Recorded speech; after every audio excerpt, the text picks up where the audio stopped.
There are cracks emerging in China's development story, and these cracks are out there for the world to see now.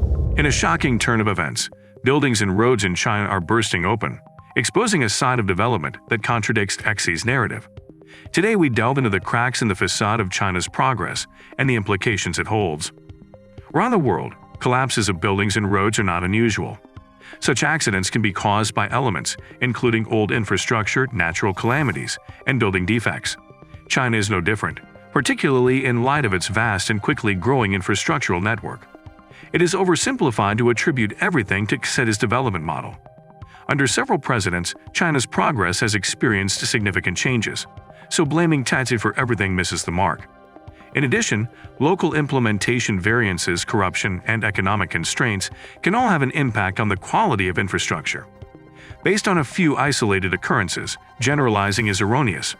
Even while they are regrettable, road and building disasters do not often indicate a generalized crisis in China's full growth paradigm. Gaining an accurate understanding requires examining the particulars and reasons behind each episode. The story of Yanghuba Village, where residents who put a lot of money on their resettlement homes are now stuck with subpar living circumstances, is incredibly distressing. The claims of walls constructed without cement and masonry that resembles ash draw attention to a significant problem with the caliber of construction, as well as the possible exploitation of weaker populations. In order to ascertain the complete scope of the issue, pinpoint the accountable parties, and guarantee responsibility, comprehensive inquiries are needed.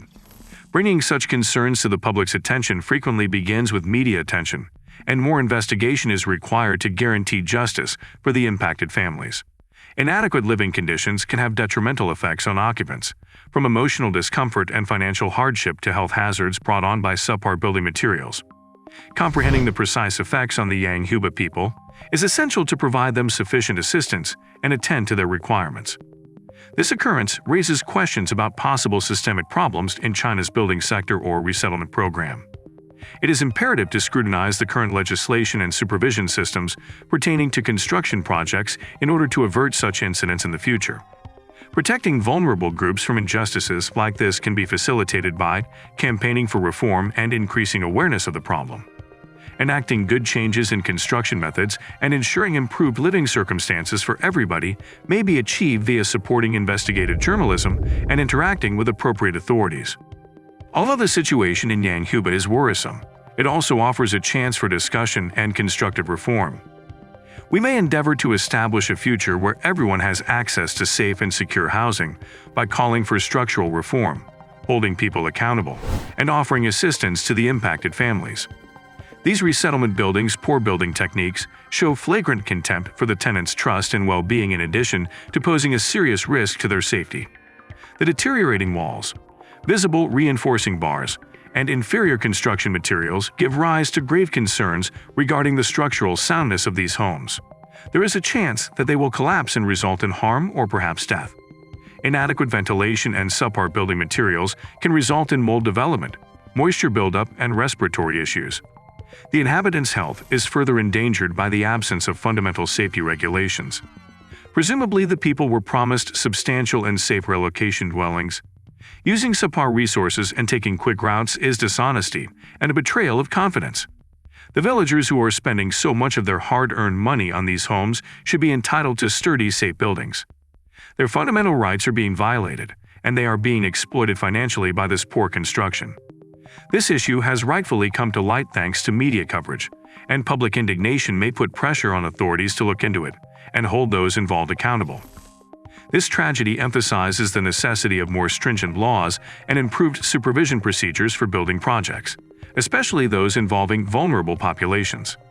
The locals need help right away with secure housing options and possible financial recompense for the damages they have suffered.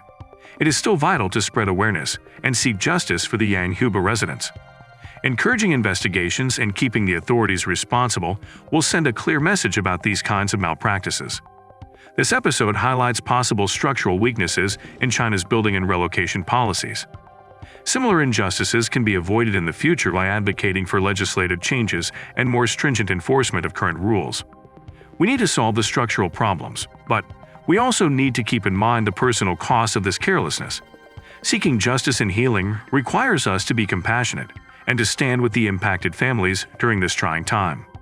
The circumstances in Yanghuba serve as a reminder of how critical it is to hold government officials responsible for safeguarding residents' safety and well-being, particularly those living in underprivileged areas. We can work toward a future where everyone has access to safe and livable housing circumstances by calling for improved building practices, fighting for justice, and pushing for structural improvements. The deputy town chiefs and the building company's replies to the worrying events in Yanghuba hamlet beg more questions. The circumstances and possible ramifications are broken down as follows. In an attempt to absolve the government of accountability, the deputy town chief claims the residences were constructed via a bidding procedure started by the village. This might give rise to questions of responsibility and openness in the project management and bidding procedures.